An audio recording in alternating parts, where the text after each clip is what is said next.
Hey there, welcome back to Short Takes 331. Today we're going to talk about roots via Newton-Raphson. This is going to be a short video continuing our discussion from a long time ago on root finding, or what I like to call root calculating. So what we want to do in this with this method, with the Newton-Raphson method, is to calculate the root position x sub r of a function f of x, like the function I drew here. And at that point, by definition of having a root, we have f of x sub r equal to 0. And so we want to determine where this point is. Now, graphically, if you plot a function, this is what you would do in a modern computer. You would plot it and you would see what it looks like. And you would see, well, okay, there's a root here, and I could sort of approximate where it is. And I want to refine that knowledge. So we can assume that we're close enough to the root. And we're going to further assume for this method that the function is approximately linear close to that root. So at least that's the hope. And you'll see why.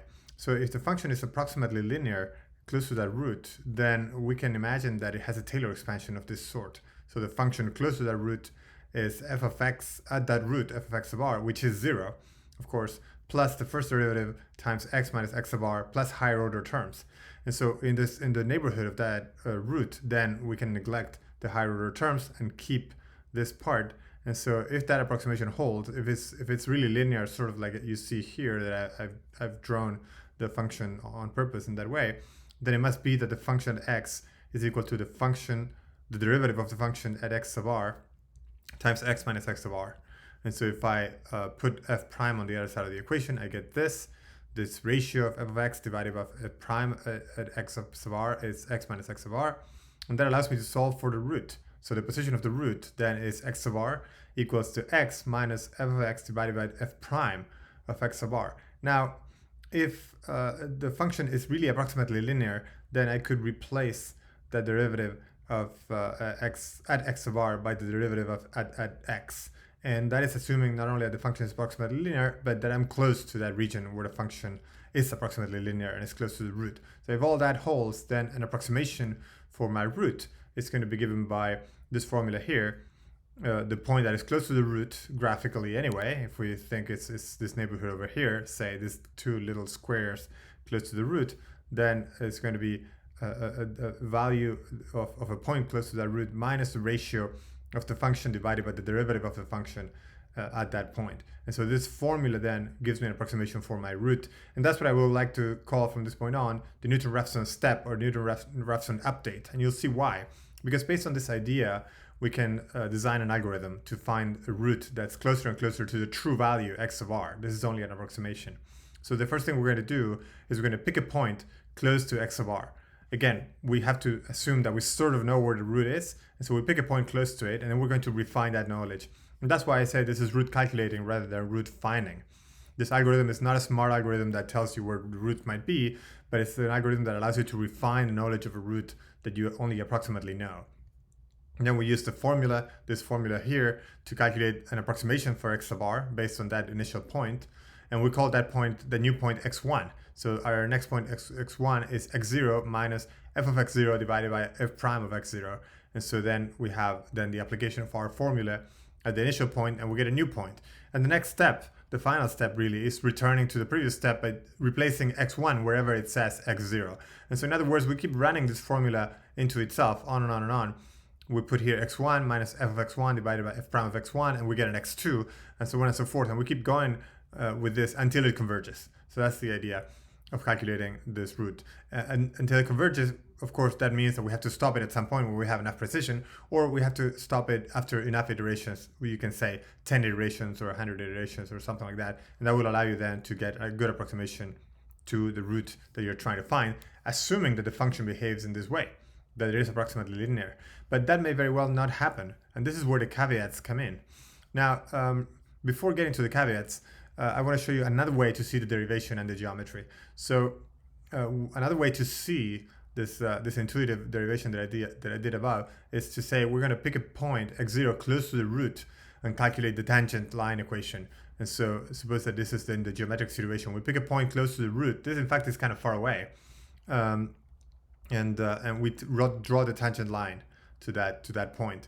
And then we extrapolate that tangent line to the x-axis. And we see that we got closer to the root because the function decreases in this direction close to the root, and so we have an approximation that will land close to the root. Again, if we're close enough to where the function itself is approximately linear, then this tangent line is going to be approximately following the shape of the function. And so that's the idea. And if we set that to 0 to extrapolate to the x-axis, then we have to set this equation equal to 0. This is, by the way, the equation of the tangent line. Remember, that's y equals f of x0 plus the derivative, which gives us the slope of the tangent line, times x minus x0, where x0 is our reference point or our initial point around which this line is tangent to the function.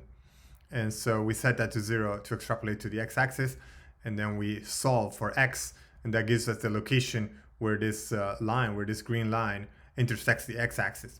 Now, intuitively, that's going to be close to the root because, again, it follows the shape of the function. The function is approximately linear in that neighborhood, and so we're going to land close to where the root hits the close to where the function hits the x-axis. That's the root, and so we're going to land with our line close to that root. And so that's then the idea that this is an approximation to our root.